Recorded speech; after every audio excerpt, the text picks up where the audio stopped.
It's time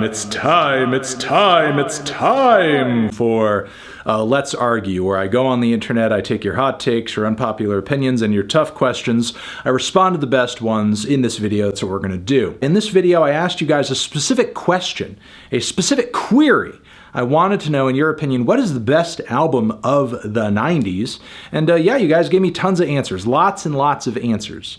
And here are the ones that seem to be the most passionate and thought out as you could be in a tweet anyway. Yeah, here we go. Nevermind is the album of the 90s. It helped the grunge and alternative scene break into the mainstream and completely changed the music industry. Also, Smells Like Teen Spirit is one of the best openings to an album of all time. I don't disagree with that last comment, and yeah, I mean, one has to appreciate the sea change that Nirvana, and obviously like the music industry that backed them up, brought to the table. It really just kind of obliterated a lot of that, like, you know, hair shit and hard rock through the 80s that was getting, frankly, very stale by that point. And look, I'm glad it did. As a child of the 90s, I'm very much happy that I grew up listening to stuff like that, as opposed to, you know, stuff like Motley Crue. So thank you, Nirvana. Thank you for that. And thank you, Nevermind, again, for being such a great record and easily, again, one of the best of the 90s and maybe the most essential rock album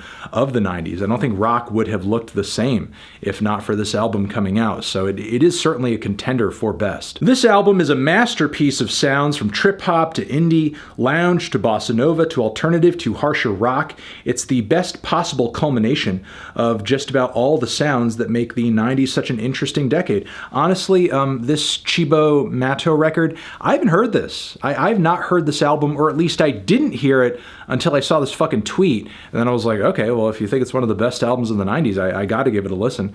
And yeah, I think it's a pretty good record. I mean, it is very 90s. It has a very strong 90s vibe in terms of the bold genre fusions. There were lots of artists back then that were bringing together elements of funk and hip hop and rock and pop and more experimental left field stuff. And Chibo Matto did it pretty boldly and unflinchingly on this record. Like the Latin moments on the record are cool. The more hip hop influenced moments on the record are cool. The trip hop vibes are cool. The rock vibes are cool. They do everything with a decent amount of proficiency, and there's enough songwriting quality and vocal quirk, bringing all the tracks together to where it still feels like a very cohesive record.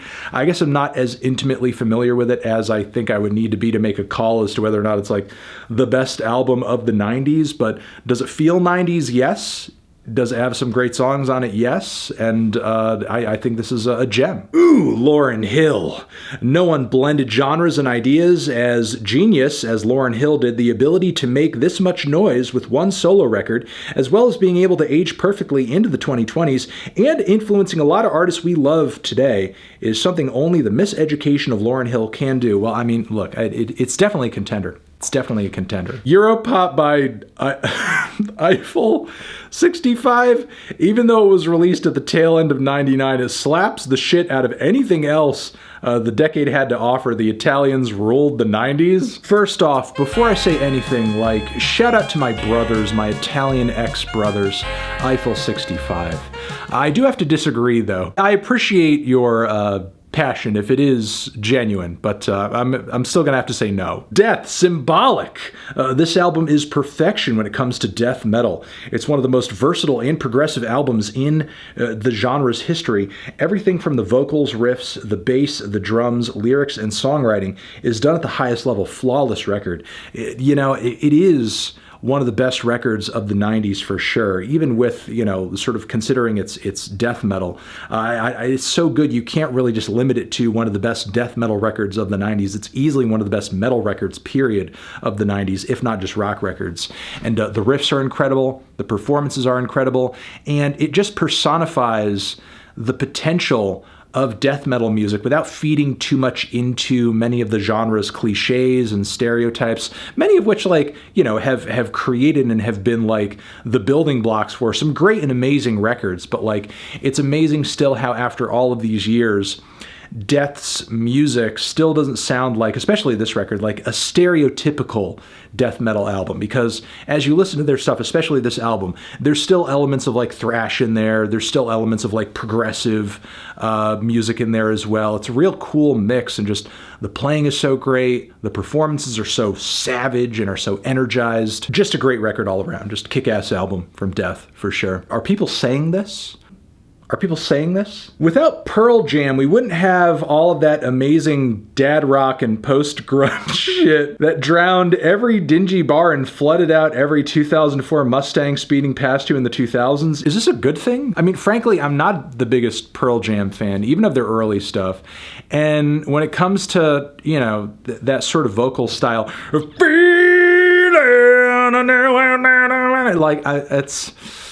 I'm much more of a Chris Cornell guy. I don't feel like this is one of the best 90s albums, and honestly, I would rather listen to Super Unknown over this any given day of the week. Smashing Pumpkins pick, how could you not?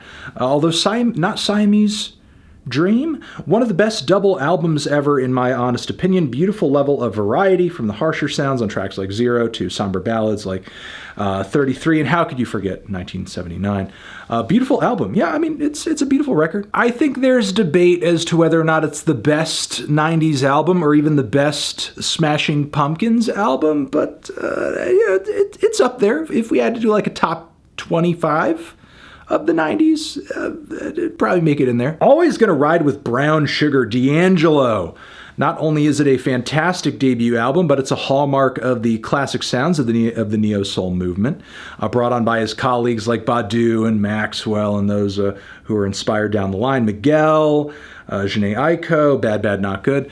Yeah, I mean, you know, obviously, like, I don't enjoy this record as much as Voodoo, but it's still an amazing neo-soul album, and nobody out there has done it quite like Deangelo in terms of, like, the passion, the vocal ability, the groove, especially on Voodoo. The groove. He doesn't miss. So yeah, you know, it's certainly a contender, I think, for one of the best 90s albums, because as far as 90s music goes, like, neo-soul, pretty essential as far as like the overall picture of 90s music. And Deangelo was not one to fuck with in that style. While most people will point to Portishead's Dummy as the quintessential trip-hop album, which is still a phenomenal album in my opinion, but I truly believe that Massive Attack mastered the sound they helped create with their third album. You know, I will say I do generally prefer Portishead to Massive Attack, but I feel like Massive Attack did a better job at kind of creating, forging, and toying with a broader sound and a broader conception of what we know as trip-hop. Sure, you know, like Portishead's Dummy and the entire Portishead catalog makes for great trip-hop music, but I feel like Massive Attack's approach just did it in such a way to where it was, I guess, clear how maybe other artists could jump into the genre if they so wanted to. I think Portishead, while their music is amazing, and I love Portishead's music, it's a bit more singular in style and sound. Whereas Massive Attack, with, you know, obviously all the artists they've worked with over the years, just had like a grander idea, maybe just like more versatility. Ooh, here's a good pick. Good pick. American Water, Silver Jews, featuring some of Berman's best lyricism and constantly catchy tunes, very catchy tunes. Frankly, Honk If You're Lonely, amazing song. American Water emits the sense of endless, weird community it describes. Despite some difficult themes, it is open and welcoming, the country-tinged indie rock, healing all wounds. I actually think this is one of the best fusions of country and indie of all time. And even though it is an underappreciated gem, it is still very much like an underground king of an album. I do think it is one of the best records of the 90s, because if we're looking more broadly at like singing and songwriting, melodies, clever lyrics and storytelling, just compelling songwriting all around, this record has it all. Boards of Canada, Music Has the Right to Children. This album inspired countless IDM downtempo and electronic acts, past and present. It legitimized lo-fi production outside of a rock context, not to mention its unique blend of psychedelic and electronic music. Yes, you gotta love just like the sound play and the synth work on this record as well. Like Boards of Canada were just masters of the synthesizer synthesizer on this project. I don't know if it would necessarily go into the top 10 of 90s albums of all time for me, but like definitely ahead of the curve sound, play, and production on this thing. Whew. MBV, Loveless. You gotta bring up Loveless. Defined the shoegaze genre. I would also argue that few albums in shoegaze have bested it or have come off as colorful or as psychedelic or as overwhelming since the release of this record. Influenced countless artists and one of the most unique albums of the 90s. The songs are emotive and powerful, and the band pushed the boundaries of what was possible at the time. I still think like this record sounds groundbreaking today. Honestly, with like how insane the guitar tones and effects are, it's still like a one-of-a-kind record. It's a once-in-a-lifetime record. I think the fact that the songs are so good, and that combined with the fact the sounds and textures are so just like incredible and so difficult to recreate for a lot of artists out there who are obviously influenced by this record, but are still perplexed as to how exactly it came together. That for sure makes it a contender for best of the decade. And God, considering all the textural music that's out there right now, like where would we even be with all of that, especially in a rock and pop context without MBV? Chef Aid, Cuban Links. The production is RZA's best. It is some of RZA's best, that's true. Ray and Ghost just blacked out on every performance here too. Ray and Ghost are in top fucking notch form on this record. Like how this album doesn't prove them, especially Ghost, to be like, you know, the best WuTang members all around in terms of like, you know, having all around appeal, lyricism, flow, storytelling ability, all that. I don't know. Not to mention all the amazing features as well. This album influenced so many rappers. It's insane. I mean, this thing like really kind of put a pin in all the coke rap, all the mafioso rap that you hear today, and sort of like laid it out into this story type concept that just does it so well that few other albums have like, you know, approached it with this skill and with this artistry. You know, look, there's some great 90s hip hop albums out there, but as far as like the shape of rap to today and like the rap that brought us in the 2000s to the rap of today, like not a whole lot of records have had the direct impact on that Cuban Links has. You gotta say that. Radiohead's magnum opus changed alt and art rock for the better, combining futuristic sounds, somber tones, and innovative production and fresh sounds to make an album that is still relevant today, as relevant today as it was in 1997, all released in an era in Britain where catchy Britpop tunes ruled. Yeah, I mean, Radiohead certainly stood out in the 90s, especially the late 90s, and their transition with this record and Kid A, and they still stand out boldly today. There is something to be said for, you know, Radiohead doing it in a way that nobody else really does, even with there being so many copycats out there over the years of their work. And I've said this before when reviewing this album, and I will say it again, the songwriting on this thing is great. The production is so clean and so pristine. The performances are masterful, and I think Radiohead did a great job of portraying the very, I guess, sanitary melancholy that would color the technological dystopia that we live in currently. And if that doesn't make it a contender for one of the best 90s albums, I don't know what does. Homogenic, Bjork. With this album, she single-handedly gave Iceland, a whole country, an identity in music, serving as their ambassador. She was the only one who perfectly blended classical and electronic music. The way she sings and the lyrics are monumentally personal and unique. Yeah, and don't forget how fucking ahead of the curve this album was as well in terms of like electronics and art pop, and how Bjork vocally is just unparalleled in pop music as well.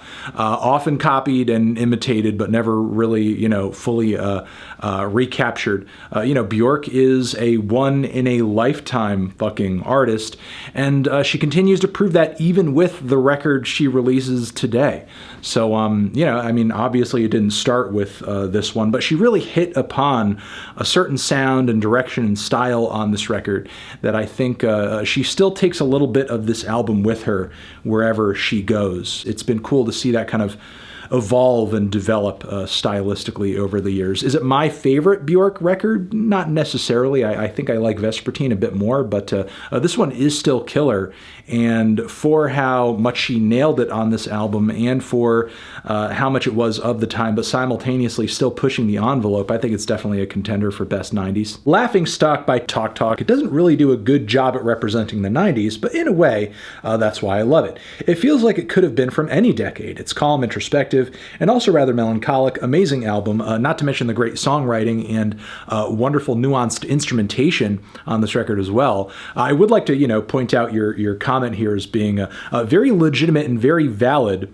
Despite, as you observe here, like, Talk Talk's Laughing Stock isn't exactly a 90s record in terms of its vibe, but I think that's absolutely fine. I don't think something needs to be one of the best albums of a decade sheerly by, being influential or sounding like a bunch of other records like it in the decade. I don't think that's a requirement. And I think sometimes when we do make these assertions, and it's fine, a lot of these assertions do kind of lean very heavily on like, oh, well, it influenced all these things and da-da-da-da-da, and all that stuff is great. Influence is important. Influence is, significant. And it's always interesting to kind of like, connect all those dots and see how music has evolved and progressed and see who's influenced who and that sort of thing.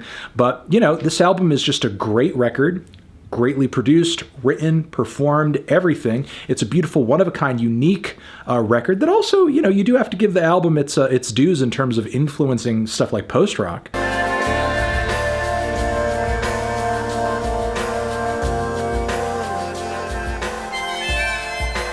Thanks for throwing me your favorite 90s records and telling me why. It's always great that you guys, interact and take the time and give me your thoughts and all that. Mwah. Over here is another Let's Argue video that you can check out. Hit that up or the link to subscribe to the channel. Anthony Fantano, music, 90s, best, forever.